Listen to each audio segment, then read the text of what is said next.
Bigla na lang nilagyan ng kutsilyo sa leeg ang batang babae na mahimbing na natutulog sa Cebu City.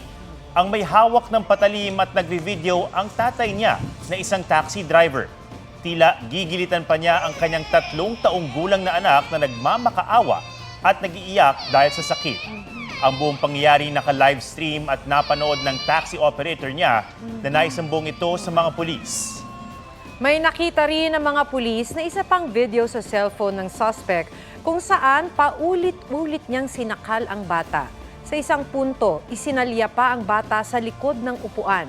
Ayon sa suspect, nais niya lang makuha ang atensyon ng ina ng bata na 2 buwan pa lang nakikipagsapalaran sa abroad. Sasampahan ng kaso ang suspect na nagsisisi raw sa nagawa. Isa sa ilalim naman sa psychosocial intervention ng bata na nasa pangangalaga na ng DSWD Region 7. Gana raw na ako sabot mi anak, gihilak na ka. Gito? Oh, dili pud kay kusog tuok. So sa to, drama lang. Oh, drama lang para Right. matensyon sa akong asawa makontak ba. Wala ka makadruga sa to. Wala na inom ra sir. Hubog ka itong Hubog. Lablab Papa. Dili na talaga. Kukuban siguro.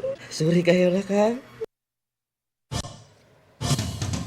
Pasado na ang resolusyong nagbabawal sa mga e-trike at e-bike sa mga national roads sa Metro Manila. Ang mga mahuhuling lalabag may katapat na multa at posible pang ma-impound ang sasakyan. May report si Joseph Moro.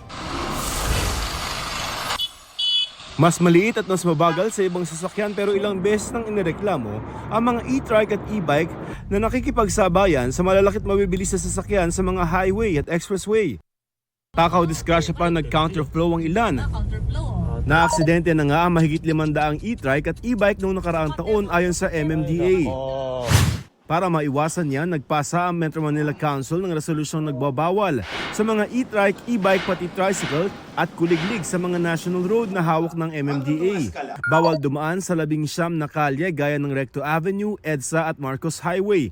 Ang mga lalabag may multang 2,500 pesos. I-impound naman ang sasakyan kung walang lisensya ang driver. Bawal na rin sa Taft Avenue kung saan may terminal pa mismo ng mga e-trike. No, paano? Anong gagawin namin? To the moon? Bubuhayin niya yung pamilya namin? To 5, bawat uli. Tapos sila magpapakain sa pamilya namin. Lahat, bawal sa top. Okay lang yun sa amin. 2.5, kung multa, malaki. Malaki yun. Hindi kakayanin yun, sir.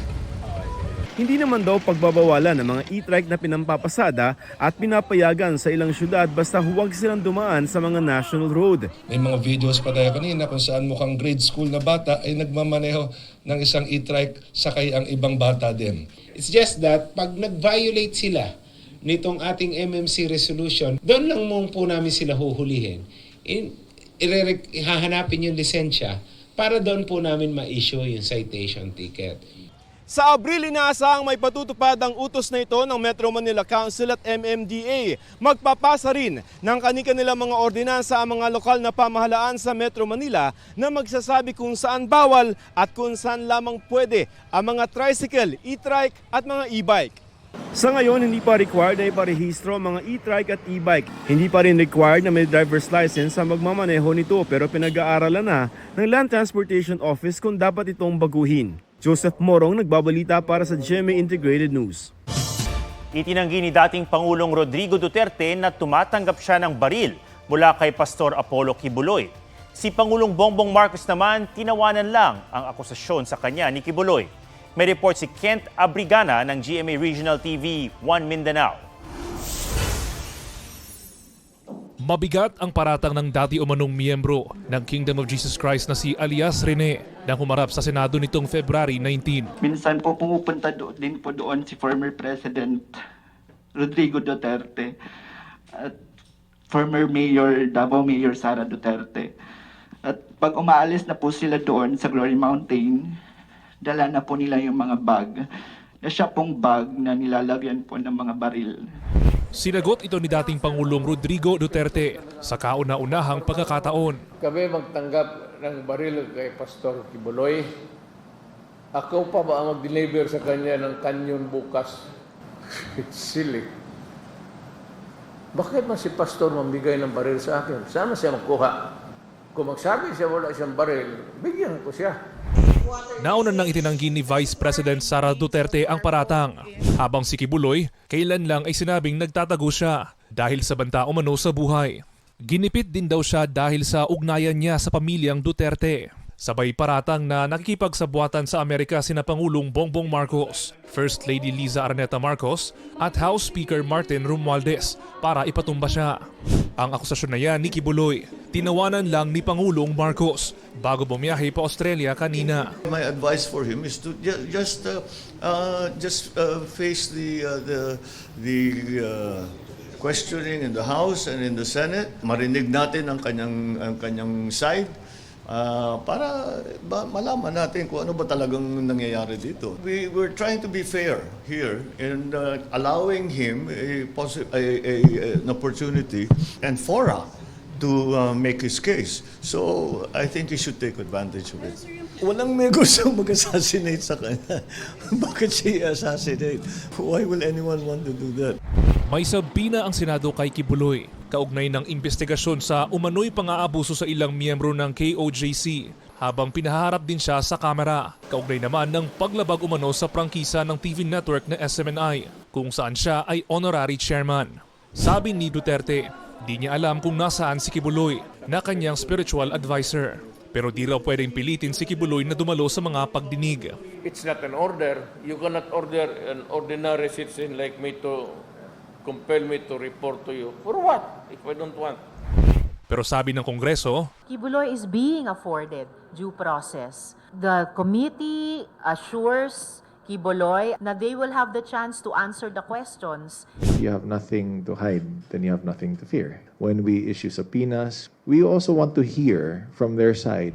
Kent Abrigana, nagbabalita para sa GMA Integrated News. Nabisto ang tangkang pagpuslit ng hinihinalang marihuana ng isang estudyante sa isang eskwelahan sa Pasay City. 56 na sachet at 4 na mas malalaking plastic ng hinihinalang marijuana ang nakita ng mga security officer sa bag ng first-year college student. May mga nakuha ring rolling paper at maliit na bote. Tumangging magbigay ng pahayag ang 18 taong gulang na estudyante. Di rin nagbigay ng pahayag ang eskwelahan at humiling na huwag silang pangalanan. Ipauubayan na lang daw nila ito sa NBI. Ikinabahala naman ng NBI ang posibilidad ng mga estudyante rin ng parokyano ng suspect. Inaalam pa kung saan nanggaling ang mga umano'y marijuana at kung magkano ang halaga ng mga ito.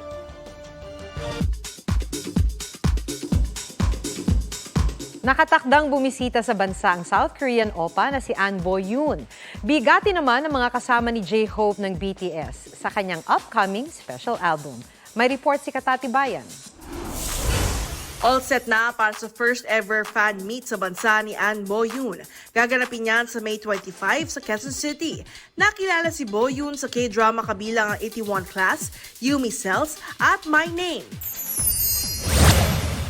Naghahanda namang mag-release ng debut mini-album ang South Korean pop group na Baby Monster. Ayon sa YG Entertainment, nakatakda itong ilabas sa April 1. Ni-reveal na rin ni J-Hope ng BTS ang tracklist ng Hope on the Street Volume 1. Kasama sa special album ang solo version ng 2023 song na On the Street featuring American rapper J. Cole. I Wonder with fellow BTS member Jungkook.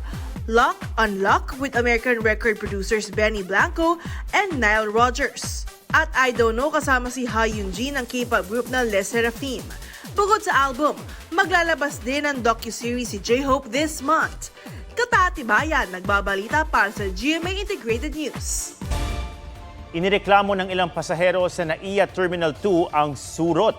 Ayon sa isang pasahero, nagkaroon siya ng malaking pantal matapos maupo sa rattan furniture sa arrival area noong Biyernes.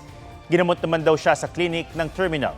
Ang isa pa naupo naman sa metal bench noong February 9. Nangati rin daw ang kanyang mga hita. Humingi na ng paumanhin sa dalawang nagreklamo ang Manila International Airport Authority. Tinanggal na raw ang mga naturang upuan. Pinaiimbestigahan na rin daw ang bagay na ito sa mga terminal manager. Ang surot o bedbugs ay parasitic insects na nabubuhay sa mga madidilim at masisikip na espasyo gaya ng kama at sofa, pati na bakal. Sumisipsip ng dugo ang mga surot at nagdudulot ng matinding pangangati. Nagbibigay umano ng iba't ibang benepisyo kabilang ang pagganda raw ng kutis, ang pagpapa-drip o yung pagtuturok ng vitamin C o glutathione at glutathione. Pero sabi ng DOST FNRI, maaari namang makuha ang mga bitamina sa pagkain ng masustansya. May report si Von Aquino. Isang taon nang nagpapa-vitamin C, collagen, placenta at glutathione drip ang 28-year-old content creator na si Koy Espina sa isang aesthetic clinic sa Quezon City. Ang pagpapadrip nakakatulong daw para sa pagpapaganda ng kanyang kutis na kailangan daw niya sa kanyang hanap buhay. Kailangan ko pong magpa-drip kasi para rin po, humaharap po kasi ako sa camera everyday para po ma-boost din yung confidence ko. Sa kaparehong clinic din, nagpapagluta drip ang kaibigan niyang vlogger na si Jepoy de Guzman na pumuti at mas gumanda raw ang kutis matapos ang isang taong pagpapadrip. Before kasi yung oral lang yung ginagamit ko. Tapos nag-try ako last year na magpa-drip kasi parang sabi ko mas mabilis po yung result. Tiwala naman daw sila sa clinic dahil may tumitingin na doktor at nurse. Kamakailan lang umani ng batikos ang pagpapa-IV drip ng aktres na si Mariel Rodriguez Padilla habang nasa opisina ng mister na si Senator Robin Padilla. Vitamin C po yun. And matagal na namin ang ginagawa. I had no intention whatsoever to disrespect the Senate or anything like that. Sabi pa ni Mariel, may nakabantay daw na professional nurse habang nagpapa-IV drip siya. Pero ayon sa DOST Food and Nutrition Research Institute, mas mainam kung sa natural na pagkain kukunin ng vitamin C.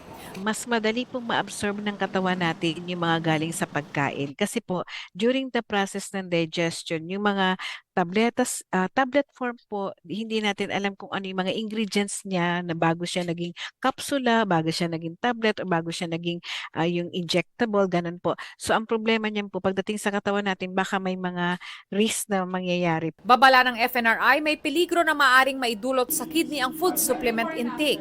Hindi na raw kailangang uminom pa o magpaturok ng supplements kung naabot naman daw ang daily requirement ng vitamina sa pamamagitan ng pagkain. Ang danger pa niyan, ma'am, yun nga, pagdating sa katawan natin during the process of digestion, baka may mga crystals na naiiwan, kaya nga po, yung iba na sinasabi nila nagpo-form ng stones. Ganito rin ang abiso ng FDA na ang paggamit ng vitamin C injection ay pwedeng magdulot ng pagkabuo ng kidney stones kung ang ihi ng tuturukan nito ay acidic. Pero paglilinaw ng FNRI, hindi naman po namin sinasabi na totally bad yung pag-inom po ng mga multivitamins, no? Nakakatulong po yan, pero hindi tayo magiging dependent doon sa kapsula o kaya sa pill. Von Aquino nagbabalita para sa GMA Integrated News.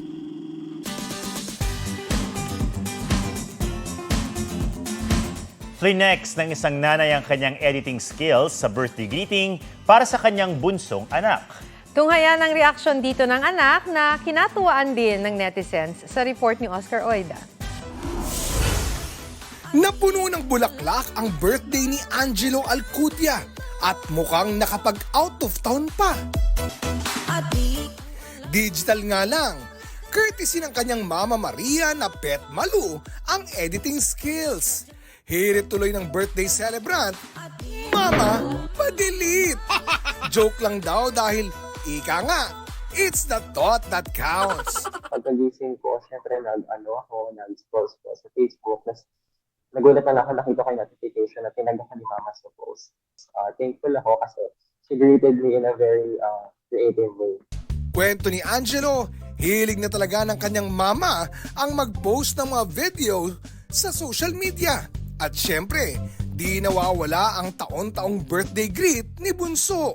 Ang mga usually ina-upload niya and na video and in-edit niya. Yung mga video na sumasaya sa Zumba, gano'n.